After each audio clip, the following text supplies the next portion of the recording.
All right, so today we're diving into a story that's both heartbreaking and hopeful. It's the experience of Crimean Tatars after World War II. Right. Specifically, their forced deportation from Crimea in 1944. Okay. And to kind of guide us through all of this difficult history, we'll be kind of journeying alongside Shamil Alyadin. Mm-hmm. He's a Crimean Tatar writer and a decorated war veteran. And we're drawing on his firsthand account from excerpts of his novella, Vаш Царь I Bog PDF. Okay. You can find those linked in the show notes. Perfect. So the story starts with Shamil on this crowded military train just as World War II is ending. Right. He's on his way home to Crimea after years of fighting. Yeah.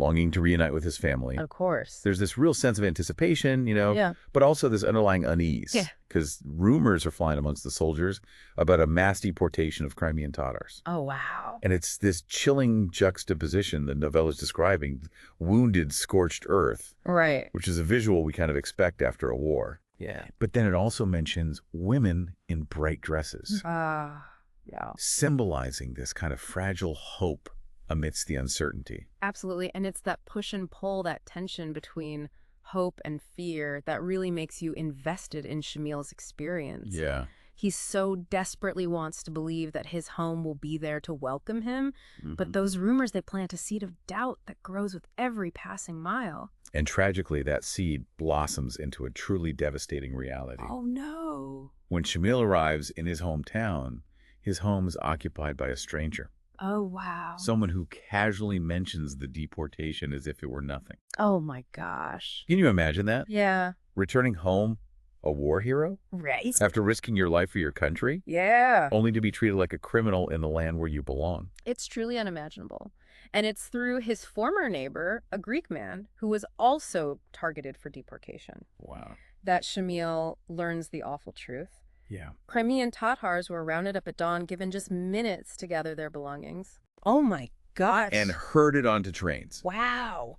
It's a gut-wrenching reminder that this wasn't just about Shamil entire communities. Right. Including Greeks, Armenians, Bulgarians, and Turkish populations were forcibly removed from Crimea. The sheer scale of it is staggering. Yeah. It completely shatters any sense of security, Right. of belonging. Yeah. And as if this blow wasn't devastating enough, Right. Shamil is then forced onto another train, Mm-hmm. this one packed with Crimean Tatars, Yeah. being transported deeper into Soviet territory. And this isn't just any train ride.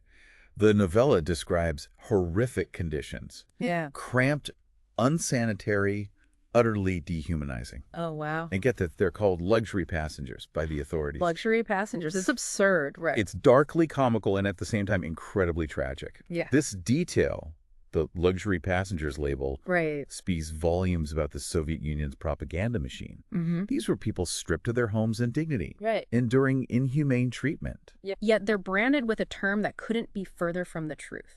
It's a chilling reminder of how easily narratives can be manipulated. Right. And on this train ride into the unknown, we meet other Crimean Tatars, each carrying their own burden of service and suffering. This is what makes Shamil's story so impactful. Yeah. It's a microcosm of the collective trauma of an entire people.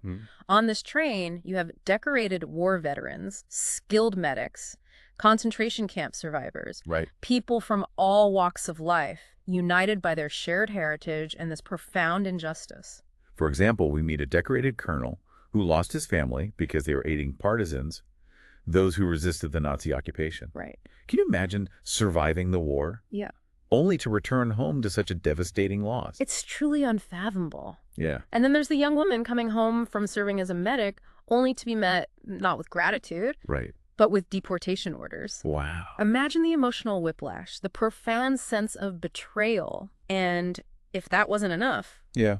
there's even a man on board who survived a Nazi concentration camp, only to be treated like a prisoner in his own country. It's as if his nightmare never ended. It's a stark illustration of the systematic dehumanization that was at play. Yeah. These individuals were no longer seen as people Right. as fellow citizens who had sacrificed for their country, but as a problem to be dealt with, Right. shuffled around and silenced. Their individual stories weave together this tapestry of resilience and despair. Yeah. And there's one encounter on the train that's particularly striking. Okay. Shamil meets a man named Salim. Salim's story is truly haunting.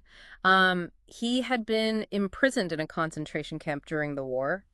To survive, he had to assume the identity of a deceased prisoner. Oh, wow. Can you imagine the psychological toll that takes? No? To endure such horrors, only to be thrust right back into another form of captivity upon returning home. It's almost beyond comprehension. Yeah. And Salim's experience ignites this larger conversation amongst the passengers. Right. Many of whom are, remember, war veterans? Right. They grapple with this heavy question. Did we betray or were we betrayed? It cuts right to the heart of their predicament. Yeah. These were individuals who had fought for their country, risked their lives only to have their loyalty questioned and their families torn apart. Right. The magnitude of this betrayal, orchestrated by their own government, is simply staggering. And what's so remarkable is that they don't just resign themselves to despair. Right. Shamil writes about how the passengers on that train, fueled by this sliver of hope, decided to draft a collective letter to Stalin himself. That act, even if ultimately in vain, reveals their deep-seated belief in justice. Right. Their hope that if they could just explain their situation, the truth would prevail. Yeah. They still clung to the belief that their government wouldn't turn a blind eye to their plight. It speaks volumes about their unwavering faith, their refusal to be silenced. Absolutely. But as the journey wears on that faith, that hope is repeatedly challenged. Right. Conditions on the train deteriorate. Supplies dwindle. Oh, wow. And the passengers, including vulnerable women and children, are met with contempt by the guards. That's awful. There's even a point where they're denied something as basic as access to a toilet.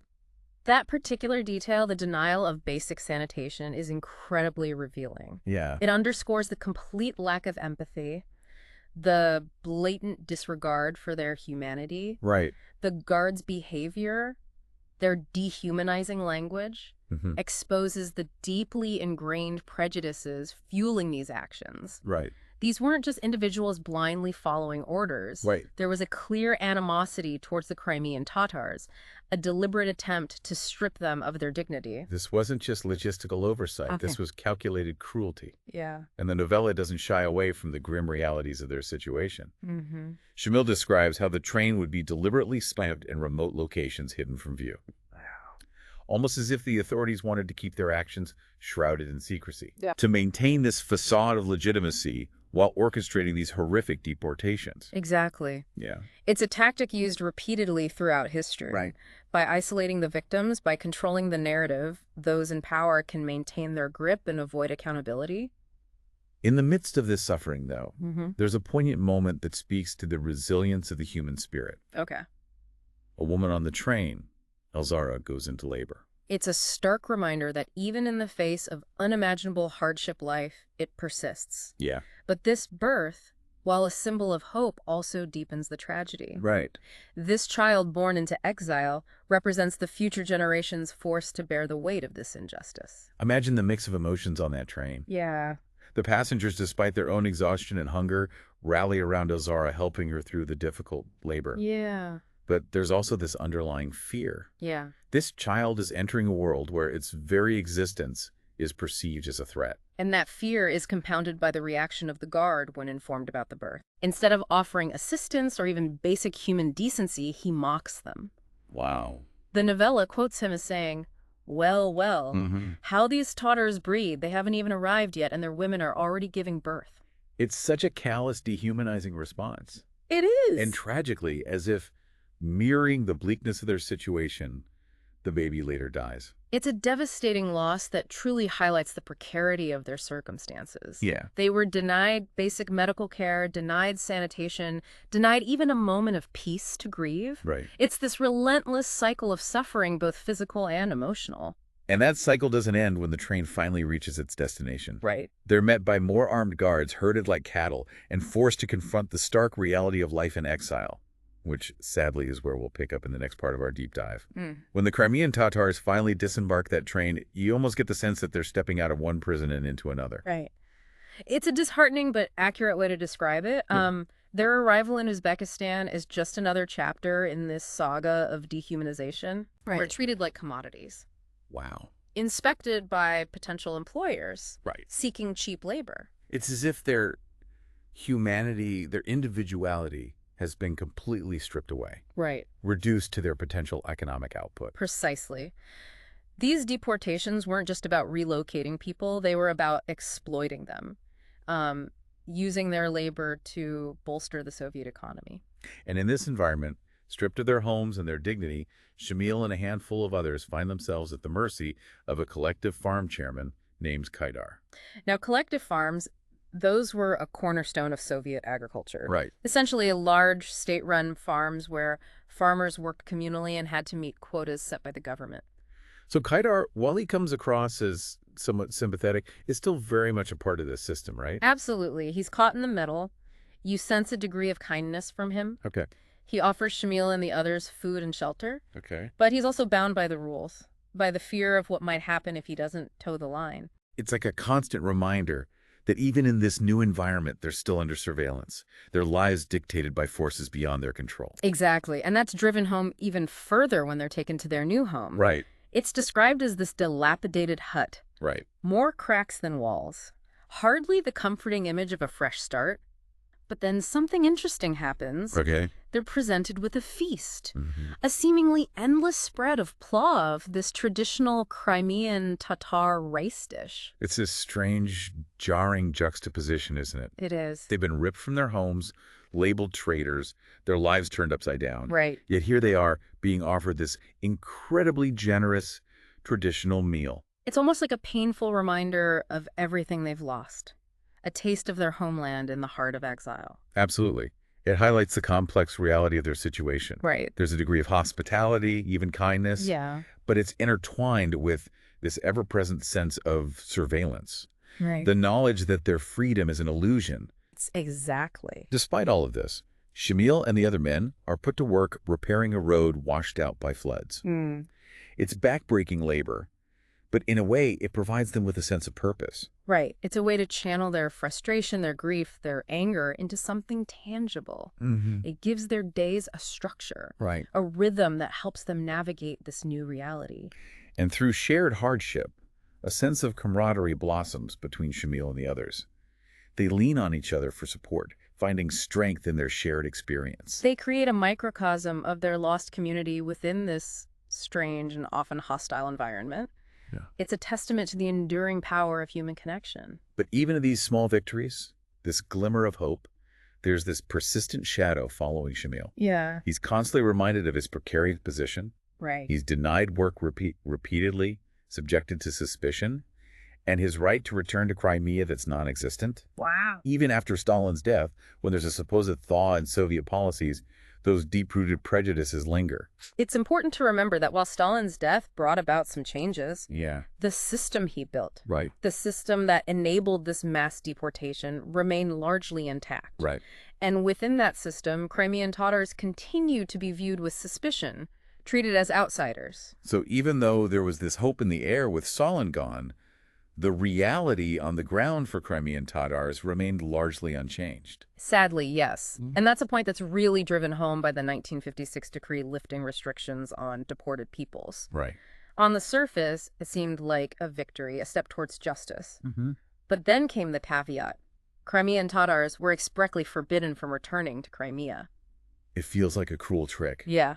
Dangling the promise of freedom while simultaneously denying them the one thing they crave the most, the right to return home. It perfectly encapsulates the Soviet Union's manipulative tactics, Yeah. offering a semblance of freedom while tightening the chains of control. And so, faced with this injustice, Shamil refuses to be silenced. He channels his frustration, his anger, his hope into writing. Yeah. He wants to use his words to advocate for the Crimean Tatars, to expose the truth of their situation. He recognizes the power of storytelling, Right. how it can be used to combat erasure, Yeah. to keep their history, their culture alive in the face of oppression. Of course, his path isn't easy. He faces censorship, blocked opportunities, constant reminders that he is still considered an outsider. Right. His experience mirrors the larger struggle of the Crimean Tatar people, a struggle to reclaim their narrative, their identity, in a system designed to erase them. It's heartbreaking, but also incredibly inspiring. It is. Despite the immense challenges he faced, Shamil never gave up hope, never stopped fighting for his people. And although the novella ends in the 1960s, it leaves us with this powerful question: what will the future hold for Shamil, for the Crimean Tatar people? It's a question that continues to resonate even today. The fight for recognition, for justice, for the right to return to their homeland is a fight that many Crimean Tatars are still grappling with. And that's something, I think we all need to be aware of and educate ourselves on. Shamil Alyadin's story, it's just one story. Right. But it represents this much larger historical struggle. And it's a struggle that, unfortunately, continues to this day. Shamil Alyadin's story is a powerful reminder of the human cost of displacement and discrimination. It's a testament to the resilience of the human spirit, but also a stark illustration of the enduring legacy of injustice. It compels us to confront the past, to learn from it, and to use our voices to advocate for a future where everyone has the right to a place to call home.